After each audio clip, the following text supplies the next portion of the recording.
Saya simpel-simpel aja ya. Kalau misalnya Jokowi itu tidak haus kekuasaan, kalau dia tidak menginginkan ada periode ketiga, ya, kalau dia tidak menginginkan ada tambahan, kalau nggak bisa periode ketiga, kalau dia juga tidak kemudian mengajukan anaknya menjadi calon wakil presiden, pemilu 2024 ini menurut saya itu adalah pemilu yang paling berkualitas dalam sejarah pemilu di Republik Indonesia. Ya. Tapi gara-gara itu ya Anda bisa tahu ya bagaimana kemudian ada rekayasa politik di MK, ada rekayasa politik di KPU, ada rekayasa politik yang kemudian terkait dengan bansos ya. Dan kalau Anda lihat juga ya, ini sebetulnya 3 teman yang menjadi anggota DPR itu juga memiliki satu kekurangan kalau saya nggak bisa katakan kesalahan. Kenapa demikian? Karena apa yang dilakukan oleh Jokowi didiamkan saja, ya. Kenapa saya katakan didiamkan saja? Tidak ada fraksi-fraksi di DPR ya, not even PDI Perjuangan ya, yang kemudian apa istilahnya itu mengajukan sesuatu ya seperti yang dilakukan oleh Mas Hinton. Dan itu juga tidak berkembang. Kenapa nggak berkembang? Ya mungkin juga tidak banyak dukungan di dalam parlemen. Dan Anda tahu sekali parlemen itu bungkam, ya, sekali kemudian unsur-unsur di dalam trias politika itu bungkam, jangan kaget kalau kemudian mahasiswa lah yang turun, ya. Ini poin saya pertama ya. Dan Anda masih ingat ya bahwa mahasiswa itu banyak bergerak di dalam kampus awalnya, tapi juga banyak sekali problem-problem di dalam kampusnya sendiri ya. Saya beri contoh misalnya seperti di UI ada persoalan dengan rektor ya, dan kemudian saya kemudian banyak keliling kampus-kampus ya dalam 1 tahun ini ya, termasuk diundang oleh alma mater beliau ya, Universitas Erlangga ya, dan ketika itu yang namanya Departemen Ilmu Politik FISIP Erlangga itu ingin melakukan kegiatan, itu tidak sedikit yang menelpon ya. Ini yang cerita panitia pada saya. Demikian juga kampus-kampus lain ya. Dan saya melihat rekayasa politik itu nggak berhenti. Kenapa saya katakan nggak berhenti ya?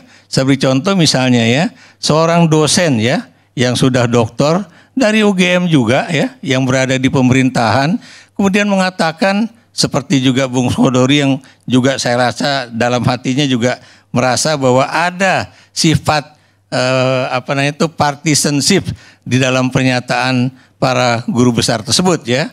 Ditambah sama Bahlil ya, bahwa seakan-akan ini ada yang mengorkestrai ya, dan kemudian dengan tujuan-tujuan tertentu ya, apakah itu mendukung paslon 1 atau paslon 2. Kalau buat saya lagi-lagi yang menjadi kepentingan utama para guru besar itu bukan persoalan menang pemilu untuk 1, 2 atau 3, enggak. Tapi dia menginginkan agar demokrasi itu kembali ke jalan relnya ya, seperti yang diinginkan oleh masyarakat Indonesia pada umumnya. Karena buat mereka ya, termasuk juga buat saya, Jokowi itu udah membajak demokrasi kita ya. Jokowi itu bahkan sekarang itu bukan cuma mengobrak-abrik, bukan cuma memundurkan demokrasi kita, tapi bukan mustahil dia adalah orang yang membunuh demokrasi kita ya. Ini kalau Fadlizon nggak setuju sama saya, berarti dia juga bukan orang pengkritik yang sejati begitu kan. Karena beliau adalah orang juga yang selama 9 tahun itu terus-menerus mengkritik Jokowi sebagai presiden ya. Mungkin kalau dia sekarang banyak keluar negeri, itu yang kadang-kadang diambil sama orang yang kemudian punya jabatan di negeri ini, untuk aman di dalam negeri lebih baik dia jalan-jalan di luar negeri ya. Ini benar loh ya, bukan cuma Anda ya, termasuk juga pejabat di Indonesia yang sekarang ini lebih senang berada di luar negeri, datang ke dalam sidang-sidang internasional ketimbang ada di Indonesia yang kemudian palanya pusing gitu kan. Nah begini, kalau ada tuduhan-tuduhan tadi saya katakan misalnya partisan, kemudian ada diorkestrai, punya kepentingan, itu yang terus terang itu suatu penghinaan besar bagi guru besar, ya. Apalagi kalau kemudian itu diucapkan oleh guru besar juga, ya, atau bahkan juga guru di kampus yang namanya kampus Bulak Sumur. Kenapa demikian? Karena buat saya pernyataan keprihatinan Bulak Sumur itu bukan ditujukan kepada Jokowi sebagai pribadi, tapi juga alumni-alumni UGM yang ada di pemerintahan. Kalau nggak percaya, baca lagi dengan baik. Benar nggak, Son? Ya. Jadi itu yang saya lihat, ya. Jadi ada apa misalnya beberapa menteri kita tahu alumni UGM, ya. Kemudian pejabat tinggi eselon 1 baik 1A 1B itu juga alumni UGM. Kalau kemudian mereka membuat pernyataan-pernyataan yang minor tentang alma maternya, itu yang kemudian bukan mustahil akan terjadi suatu tindakan keras, ya, baik dari kampus sendiri atau dari masyarakat. Dan mungkin saya juga ingin mengingatkan Bung Hodari, ya, ini juga satu kampus juga dengan saya, ya, cuma beda sebelah aja. Yang satu di psikologi, saya di FISIP. Jangan kemudian mengatakan bahwa guru besar itu tidak punya jaringan ke bawah.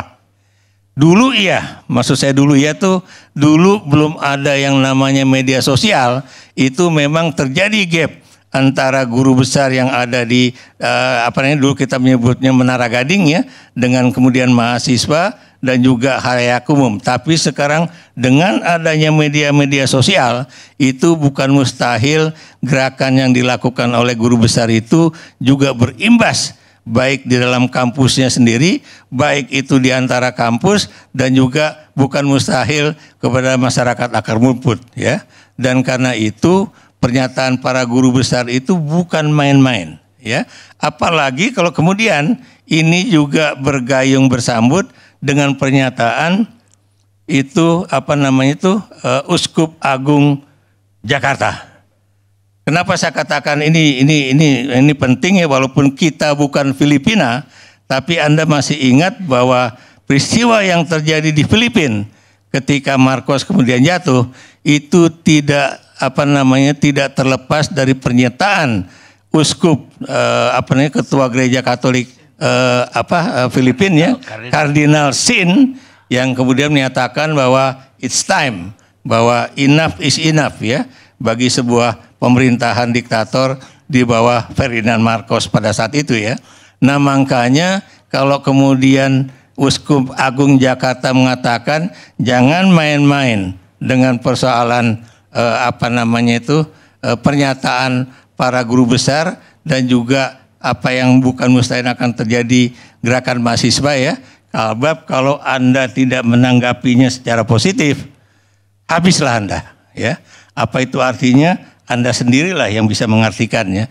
Memang mungkin tidak akan terjadi seperti yang terjadi 1978, tapi tanda-tanda 98, tapi tanda-tanda menuju ke sana bukan mustahil ada. Saya beri contoh bagaimana kemudian berita mengenai resesi ekonomi di Thailand udah mulai muncul, ya. Berita mengenai apa yang terjadi di laut Cina. Bukan Laut Cina Selatan, di Arab, ya. Itu Laut Merah. Laut Merah juga sudah mulai muncul, ya. Yang Anda tahu semuanya bahwa ongkos logistik untuk ekspor impor akan bertambah, ya. Dan kemudian impor minyak juga biayanya akan nambah 182%, ya. Dan itu kalau Anda perhatikan, itu tentunya walaupun Gubernur Bank Indonesia menyatakan bahwa ekonomi Indonesia baik-baik saja, bahwa pertumbuhan ekonomi Indonesia masih yang terbaik dibandingkan beberapa negara lain, bukan mustahil imbas dari apa yang terjadi di Laut Merah, Laut Cina Selatan, dan juga di Rusia dan Ukraina, itu juga akan berimbas secara ekonomi ke Indonesia. Jadi yang ingin saya katakan di sini, ya, bahwa Pak Jokowi itu jangan menganggap bahwa tidak akan ada orang yang bisa menghalangi kekuasaan dia untuk menjadikan anaknya menjadi wakil presiden, ya. Kenapa demikian, ya? Karena biar bagaimanapun yang namanya manusia Indonesia yang jumlahnya 270 juta itu bukanlah robot-robot yang bisa disetel untuk kemudian mengikuti apa yang dimaui oleh seorang presiden yang dulunya adalah kita. Buat saya, Jokowi saat ini bukanlah kita. Jokowi saat ini adalah orang yang akan menghancurkan dan membunuh demokrasi di Indonesia. Dan karena itu jangan kaget kalau perlawanan dari kalangan kampus, dari kalangan lembaga penelitian, dari kalangan aliansi perguruan tinggi Muhammadiyah, dari kalangan juga aliansi universitas nasionalis ya, atau kemudian aliansi kelompok-kelompok dari universitas yang Katolik ya, itu akan terus berlangsung. Dan walaupun itu masih merupakan kekuatan moral, bukan mustahil ini imbasnya juga akan sangat besar. Dan Anda jangan lupa ya, Jokowi saya juga heran, kenapa kemudian kebijakan dari aparat negara itu lebih banyak dilakukan di wilayah yang namanya Jawa Tengah ya. Tindakan polisi kemarin, kombes loh pangkatnya, bukan main-main ya, mendatangi rektor-rektor ataupun guru besar di beberapa universitas di Jawa Tengah, itu menunjukkan betapa paniknya ya, Jokowi dan orang-orang di bawahnya akan apa yang terjadi pada pemilu 14 Februari ini. Dan saking paniknya makanya kemudian sekarang institusi yang bernama Kepolisian Negara Republik Indonesia dipakai untuk kemudian memaksa yang namanya rektor, guru besar untuk menyatakan hal-hal yang baik tentang Jokowi dan juga pemerintahan Jokowi. Dan Anda tahu apa akibatnya? Terjadilah kemudian perlawanan keras ya. Walaupun memang cuma 2 universitas ya yang melakukan itu, tapi Anda jangan lupa itu gaungnya dengan adanya televisi, baik itu televisi yang boleh dikatakan pro 01 ataupun pro 03, bahkan pro 02, itu juga sama-sama menyuarakan bahwa memang terjadi intimidasi kekuasaan terhadap orang-orang yang selama ini kita anggap independen ya. Dan sekali lagi kalau ingin saya juga katakan ya, hari ini ya BRIN itu dulu ada kumpulan dari lembaga penelitian termasuk LIPI, itu juga melakukan apa yang disebut dengan pernyataan keprihatinan ya. Dan maaf, saya bukan seperti orang-orang yang membawakan diri ya, tapi pada bulan Januari 1998 saya termasuk satu dari 19 orang peneliti LIPI yang membuat pernyataan keprihatinan. Saya ngomong terus terang aja, pada saat itu 98 saya baru 7 tahun pulang dari Australia setelah menyelesaikan program doktor. Apakah kemudian saya berkeinginan untuk mendapatkan jabatan? Bukan. Taruhannya itu waktu kalau misalnya Soeharto tetap berada di puncak kekuasaan, itu yang 19 peneliti LIPI itu pasti dipecat ya. Nggak ada cerita ya. Dan kalau Anda lihat apa namanya itu kesarjanaan mereka siapa aja ya, nggak banyak dulu yang sudah doktor ya, sebagian besar itu masih sarjana S1. Apa yang ingin saya katakan, mereka juga itu mengorbankan posisi mereka untuk bisa dipecat ya, tapi mereka tetap menyuarakan keprihatinan untuk kemudian sebaiknya MPR tidak lagi mengangkat Soeharto sebagai Presiden Republik Indonesia. Dan imbasnya Anda tahu apa? Itu Kompas memberitakan itu dengan headline dia pada hari berikutnya ya. Dan itulah yang kemudian gelombang dari reformasi pada tingkatan akademik itu berlangsung. Dan ini sekarang jauh lebih lebih masif ya, yang terjadi lebih luas ya, dan jumlahnya itu juga dari Sabang sampai ke wilayah timur Indonesia ya. Dan itu menunjukkan betapa baik mereka yang universitas negeri, apakah itu universitas Islam negeri ataukah itu universitas nasional swasta ataupun Katolik ataupun Kristen ataupun Islam, tidak ada perbedaan suku, tidak ada perbedaan agama di situ, tapi mereka punya satu tujuan, bagaimana demokrasi bisa kita rebut kembali. Saya pikir ya, terima kasih. Wassalamualaikum warahmatullahi Terima wabarakatuh. kasih. Saya kira udah sedikit cukup. aja. Udah cukup. Sebentar Bang Karni. Menurut saya kita harus hargai apa yang menjadi pendapat dari para guru besar dan juga tokoh-tokoh intelektual. Tapi semuanya harus kita serahkan juga, harus kita junjung tinggi nanti pendapat dan kehendak rakyat pada tanggal 14 Februari. Setuju. Dan saya kira itu yang paling penting.